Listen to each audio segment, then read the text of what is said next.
The Rebel Capitalist Show.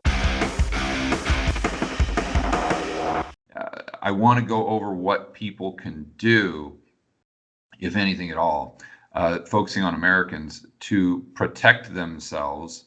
I mean, in my whiteboard video the other day, I went over some drawbacks to potentially the Trump News Network. I did go over one positive thing, and that's that I think they would be completely opposed to the Great Reset agenda with the World Economic Forum. But so my question is, what can people do to protect themselves? And do you see maybe the Trump News Network being a way to combat the direction that we're headed from a standpoint of personal liberty? I see it as a bifurcated approach and fitting within the Donald Trump strategy of plan for the best, hope for the worst. I'm sorry, hope for the best, plan for the worst.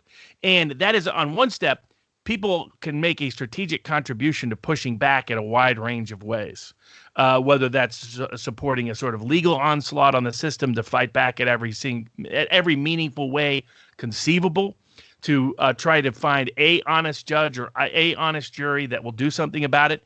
But merely fighting back sends a message to the system. Once they hear a certain amount of noise, they tend to fall back, because at the end of the day, the fifth pillar of power is the perception of the other four pillars of power. And if you remove that fifth pillar of power, the other four pillars of power collapse. And this is what the Einstein Institute, which was CIA backed, used to teach the color revolutionaries in Eastern Europe in the 90s and 2000s.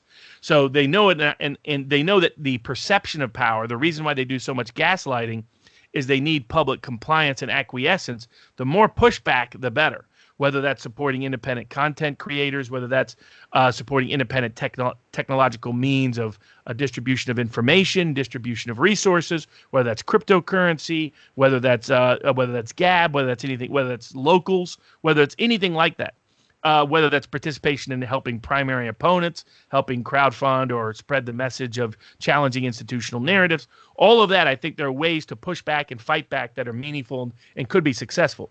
So I recommend that strategy on the one hand, which is dependent on each individual, what they feel they can do and should do. And the other is prepare for the worst and plan for the worst, and have a Born Identity package sitting in a suitcase in the back of a car that's not necessarily titled in your name, or an RV that has a phone that's completely detached from Google and isn't trackable or traceable, that has a laptop that has independent communications means that isn't an IP associated or attached to you, that has currency in 4 or 5 different countries, so you can get to where you need when you need. That has definitely have some Bitcoin cryptocurrency that cannot be as easily shut off and shut down as is the case with our U.S. banking account systems. Multiple identities where possible, and or I should say multiple passports, means of travel and access to other countries and other nations. And there was plan like if you were in Berlin and you're Jewish and it's 1929. Right. And the plan accordingly. So hope that the world turns into a great paradise like Babylon, Berlin kind of looked to be in 1929. The Nazi Party prior to 1928, 1929 had never achieved more than 5% support.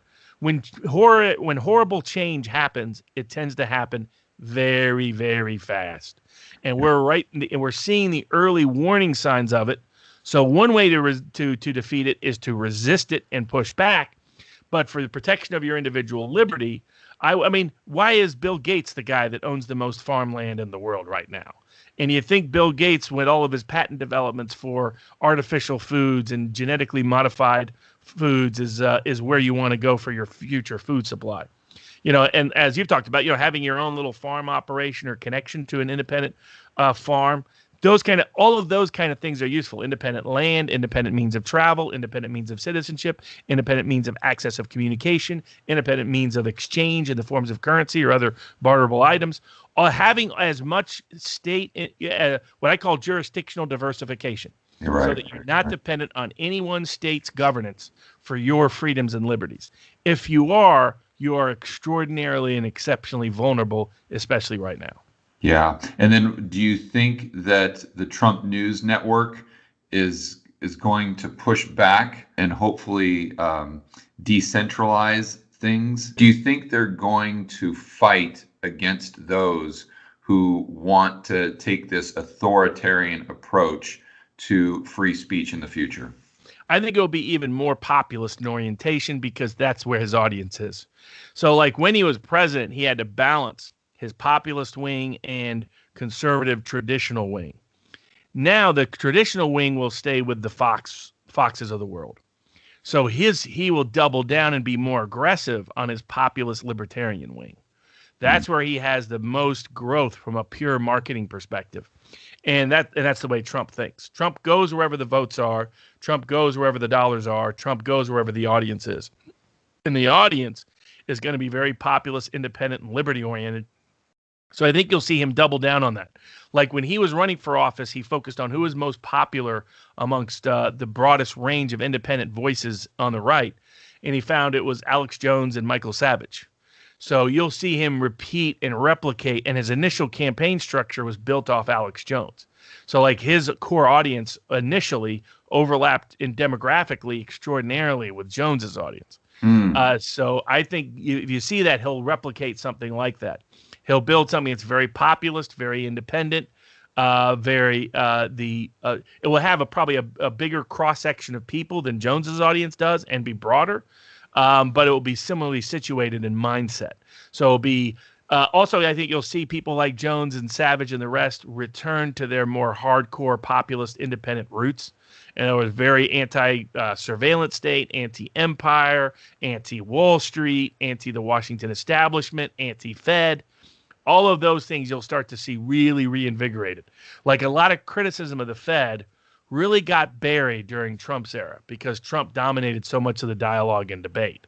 With Trump gone, and people are now just starting to realize how much money got printed over the last year, and with Biden, and he's so openly, cravenly corrupt in his method of operation and who he's putting into his cabinet, and his announcement last night that, hey, we need at least another $2 trillion just to start, let's get those printers up and burn.